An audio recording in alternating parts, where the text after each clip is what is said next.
Terima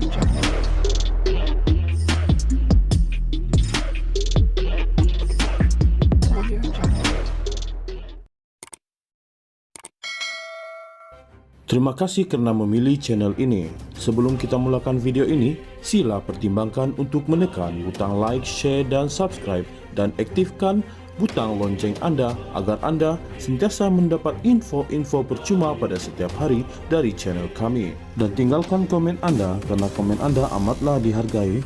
Terima kasih. Seramai 146 daripada 406 individu yang ditahan Suruhanjaya Pencegahan Rasuah Malaysia SPRM bagi tempoh Januari hingga Mac lalu adalah penjawat awam, membabitkan golongan pengurusan tertinggi, bahagian pengurusan dan profesional dan petugas sokongan. Sumber SPRM berkata mereka yang ditahan kerana terbabit kegiatan rasuah itu ialah seorang penjawat awam memegang jawatan pengurusan tertinggi, 50 kaki tangan pengurusan dan profesional dan 95 petugas sokongan. Bagi 260 individu yang ditahan dalam tempoh 3 bulan itu membabitkan orang awam, pekerja swasta dan lain-lain kategori katanya. Jumlah keseluruhan 406 individu ditahan SPRM bagi tempoh 3 bulan pertama tahun ini mencatatkan peningkatan berbanding 397 orang dicatatkan bagi tempoh sama tahun lalu. Sementara itu, Presiden Pemerhati Rasuah Malaysia MCW Jais Abdullah Karim berkata, peningkatan itu menunjukkan angka yang mencemaskan sedangkan banyak kempen anti rasuah dijalankan bagi membendung kegiatan tidak bermoral berkenaan. Walaupun pelbagai kempen anti rasuah dibuat, apa yang berlaku jelas menunjukkan kita memerlukan pendekatan yang lebih holistik dan berterusan. Jadi perlu ada penekanan lebih besar kepada usaha pencegahan, penguatkuasaan undang-undang dan penyelidikan mendalam untuk mengenal pasti punca terkini, katanya dalam kenyataan semalam. Beliau berkata agensi bertanggung jawab perlu menambah baik dan memperketatkan lagi kawalan terhadap sektor berisiko tinggi. Katanya masalah ekonomi dan kesempitan hidup juga antara faktor utama peningkatan kes rasuah dalam negara.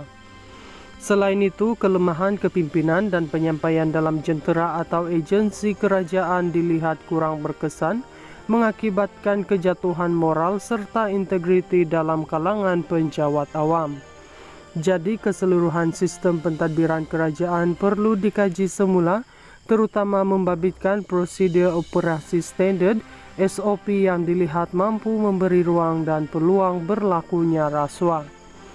Kajian semula terhadap keberkesanan penempatan pegawai SPRM di jabatan kerajaan juga penting dan kita percaya kesungguhan kerajaan sekarang memerangi rasuah serta kerja keras pihak SPRM menjadi faktor penting dalam usaha memperbaiki keadaan ini, katanya.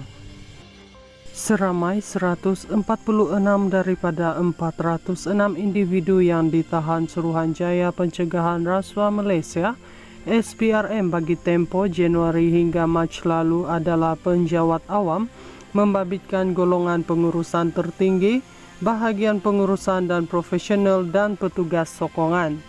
Sumber SPRM berkata mereka yang ditahan kerana terbabit kegiatan rasuah itu ialah seorang penjawat awam memegang jawatan pengurusan tertinggi, 50 kaki tangan pengurusan dan profesional dan 95 petugas sokongan.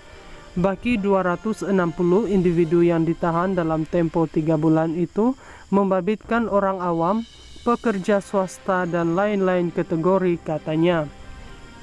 Jumlah keseluruhan 406 individu ditahan SPRM bagi tempoh 3 bulan pertama tahun ini mencatatkan peningkatan berbanding 397 orang dicatatkan bagi tempoh sama tahun lalu.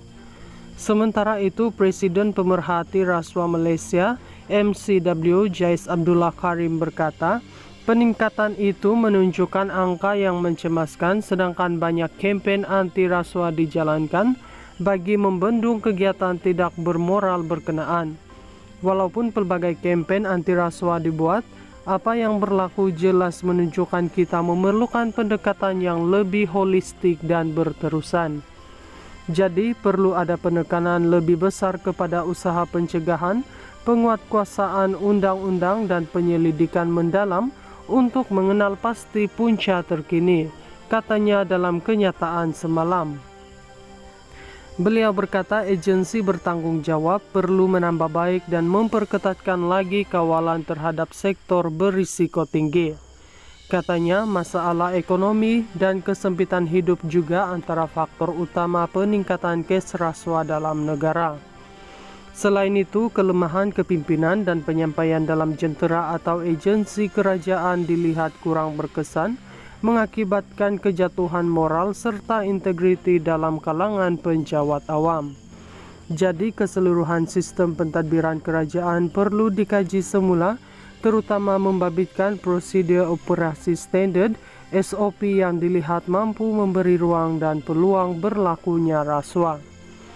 Kajian semula terhadap keberkesanan penempatan pegawai SPRM di jabatan kerajaan juga penting dan kita percaya kesungguhan kerajaan sekarang memerangi rasuah serta kerja keras pihak SPRM menjadi faktor penting dalam usaha memperbaiki keadaan ini, katanya.